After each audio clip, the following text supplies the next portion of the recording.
I wanted to find something that felt unique, but also had a lot of delicious possibility for me as a performer to dig into, and a lot of opportunity for all of my other players at the table to interact with, whether positive or not. Thank you guys so much for coming. We've got a lot of big questions about Campaign 4 of Critical Role, and I guess maybe the first one, and I guess Robbie's not here, so I'll go right into Alex. This is a question for both of you. Robbie's here. Oh, is he? He's not showing up? Oh, wait a minute. Peter, I said it's good to see you again. I thought I heard you. I didn't heard. My stupid setup on I Zoom. thought you were a beautiful ghost. I'm just teasing. Is someone No, talking perfect. right now? I don't see anyone. Lay it on us. All right, question for Robbie. It is for both of you. One of the most viral clips of Brennan around is him saying, of course, quote, "I'm gonna kill that dog." And you both still decided to bring canine companions to Campaign 4, which is the RPG equivalent of asking John Wick to dog sit. So are you prepared for the emotional backlash to both as characters and from the fans if he ever gets to fulfill his dream and kill that dog? Well, here's Let me jump in really quick and say it's not a dream he hasn't fulfilled. I have played a dog and I went know, I out was gonna say that. first. So it's coming. knows. Are you ready? So here's the thing: if anyone has ever watched me play any actual play, you know that all I want is for bad things to happen to me. So I'm ready. Let's go. Kill my dog. Yeah, if Brennan kills my dog, it's on in real life. Yeah. In real life. Yeah. We're gonna fight. I like him a lot, but yeah, we'll physically fight. That dog's too hot to die. Yeah. I guess, Dog's too hot. yes. I love it. I said what I said. Okay. I guess, and a question for all of you guys, speaking of Brennan, is how long did it take you to realize that at the very core of the main, at least the opening storyline of Campaign 4, that he had managed to just sneak in another bird fact to be the central theme of it all with Thayazi? You can't keep getting away with this. He's clever. He's very clever. He's very I know. clever. Honestly, just expect more of that. It's not. Yeah. There's a lot of birds. There's a lot of birds. Kind of overarching bird theme through a lot of this campaign for some reason. I don't know why. Yeah, there's a whole Animorphs thing going on. There's a lot of birds. Yeah, A lot of birds. I feel like while Brennan espouses the concept that he's not a very spiritual person, each one of these he hopes gets him a little bit closer to eventually ascending into fully bird form. Oh man, that's the dream. Some sort of weird hybrid Quetzalcoatl form for Brennan. I think he'd just be like a chicken. Yeah. Be careful what you wish for. Yeah. I guess another great question here is, especially after just watching the Vibes video again, Marisha, at what point in creating Murray did you realize that you were sort of going to be, in a way, role-playing your mom for the next several years? Oh, yeah. Yes, because I was in the stand-ups. Yeah. We've been doing this for a very long time, Peter, and sometimes you just need you go back to what's comfortable. You go back to what you know. Write what you know, as they say in the industry. So, I don't know. Here we are. And then, Aabria, you have had a history of playing, from Myrtle to Karna, sort of green-tinged ladies that are far more dangerous than they initially appear. Mm-hmm. Is that something that's going to continue on with Thacia? Because I know you talked about in the initial sort of stand-ups about wanting to kill Matt's character almost on sight. Yeah, but that has little to do with our interpersonal dynamics and more just I have read in my ledger he killed Karna and I owe him for that.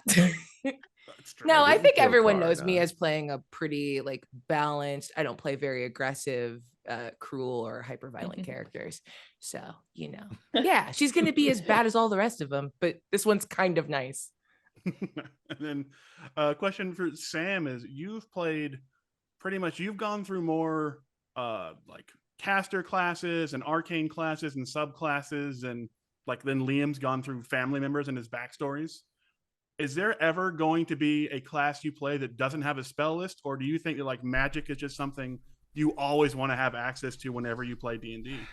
I love magic. I love it so much. To me, it's so much more interesting than hitting things. And yeah, even with Not, who started off as pretty much just a rogue, I just kept adding more and more spells. Yes, there will be a day when I just play a martial. Is that what they're called? Martial class? Mhm. Don't even learn the word for it. Don't even know what it is. Don't. But I'm not. Yeah, I don't know why. I like the flexibility of using magic in social situations and in combat, and it makes it's like more of a puzzle to my brain. So I'm really excited for the fans to meet Wick and see what he can do with his cute hair. It's really cute. And then Laura, you're known for having these big romantic arcs in all the campaigns, and they tend to cross some form of boundary, from like socioeconomic boundaries to species boundaries to, in campaign 3, potentially the boundary between life and death, given how you categorize Who's blood to and- say? Don't think too much about Yeah. it. Yeah. But with Thimble, are you now trying to cross one of the last available romantic boundaries, the size boundary? It's a pretty significant size boundary. You're just not trying hard enough. You know, I've seen art. So here's the thing. I love my romance. And I created this character. I'm not exactly sure how it's gonna happen. I mean, I like the idea of like unrequited or angsty as well. So like there's a beauty there. Who knows how it's gonna all play out. But no, the sky's the limit, you know? Fantastic. Thimble, then I have not a a size great- queen. Oh, go ahead. A question for Matt is, and then I had to write it down because it's something that, yeah, there we go. It's, you finally get to play in a full campaign for the first time, and you've already made a character that people in this chat have called shitty and that they want to like murder. Who Is there said a- that? What? Name names. I did said no But is such there a- thing. Don't say that in front of Matt. Oh, fair enough. Sorry. I mean, people someone else said was shitty. Uh-huh. But what drew you to the eye, like to this sort of more like this character, like Sir Julian Davanos, that kind of can rub people the wrong way, and like why was that such a fun jumping off place for you to play your first main campaign character in like forever? It's interesting.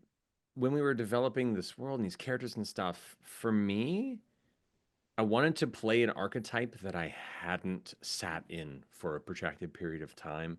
I had so much fun, playing Dariax, the, no thoughts, move forward, delightful dumbass.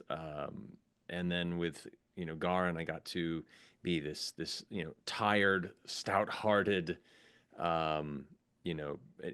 just a strong passing of the torch to the coming generations. And I wanted to find something that felt unique, but also had a lot of delicious possibility for me as a performer to dig into, and a lot of opportunity for all of my other players at the table to interact with, whether positive or not. I wouldn't say he's a shitty character by any means. I think people are reading unnecessarily of some of our early quips. I think there's a lot to explore with him.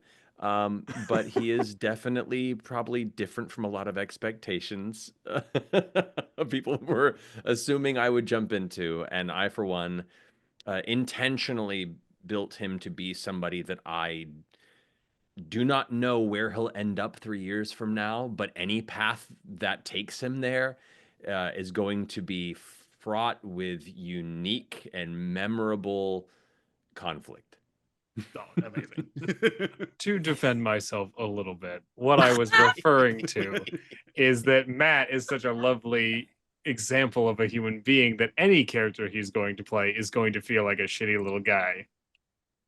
I'm not Yeah, I calling think you. that's You're fair. absolutely right to call him that. It's fine. Alex I is think gonna you can have be- to file for overtime with how hard he's working. Yeah, you don't have to be dig himself out of this hole. You don't have to be scared, Alex. He's not the DM anymore. He's not gonna Yeah. kill Or you. hurt You're you. fine. Brennan listens to him. Oh, I guess one of the other big questions that a lot of people had about campaign 4 is, And I guess without giving anything away, how hard was it for all of you guys to figure out which of the tables you wanted to be at? And like, did you just sort of instantly know, or was it something you had to sit down and debate for a while? There were lots of conversations, I think. Yeah, we talked to Brennan about our overall play style and things that we wanted to explore with our characters, and what we loved about campaigns, what we didn't love about campaigns, and he sort of was the sorting hat and figured out where to place us all. I don't think there was any like jockeying specifically for like, I want to be at this table with this person. It was just we expressed what our characters' goals were and let the chips fall where they may. Definitely an open conversation through all of us and him, and it just kind of congealed in the way that it was meant to, as to whether it'll stay there or things will shift as it goes on. We're excited to see where it takes us. Amazing. I know that we're getting close on time here, so one last question, also to both Robbie and Alex. Speaking of your animal companions, they both seem to have some form of like ghostly prosthesis to them. Is there a connection there, or is there some sort of Ahriman like black market for ghostly animal prostheses running around, or is that just a coincidence of the art? I have no idea. This is the first time I've spoken to Robbie, so there was no planning on this. Yeah. Wait, is 100%. Robbie on this call? Guys, Ghost I'm Robbie. over here. He's here. No, we didn't know. We weren't sharing character designs to my knowledge. No. So that, if anything, that was a happy accident. If that market exists, maybe we shop at the same guy. I don't know, but we didn't talk about it. Yeah, no, not at all. It was just luck. Yeah, but once we found out that we both were going to have familiars or companions of some kind, we maybe chatted a little bit about what that could look like. Yeah. Conspiracy. Amazing. I guess last quick thing is, how has West Marches for all of you? Has it been like a huge change to the way you normally do things, or do you think that West Marches, that style of sort of multiple tables coming in and out as people like come and go, is that something that you're really enjoying, and is it something that is working out in a way you just didn't expect to work out so well right from the jump? It's been so enjoyable. Yeah, it's very super fun. Yeah, I think the only thing anybody's sad about is that we don't get to play more. We miss it. Yeah, I know. But those first Overture episodes, when we're like scrambling in and out of frame as we're like meeting everyone and getting those first like themes and notes and beats, it felt like summer camp in like the best possible way, because you get to actually, like, to a certain extent, we always get to be the first audience as we're sitting there and playing, but actually being able to be off camera and react strongly to everyone, like introducing their characters with their like full voices and full kits, was so fun. It was great. All right. Amazing. All right, guys, I've taken up, I think, slightly more than my 12 minutes, so I apologize, but I cannot wait to see Campaign 4. I'm going to watch it in the theaters here in just over a week. And it looks amazing, and I can't wait to see more. So thank you guys so much for your time. I appreciate it. Thank you so much. Thank you. Alex, this is why they say never work with children or animals. They just take all the shine. Yeah. Thanks, Peter. Thank you.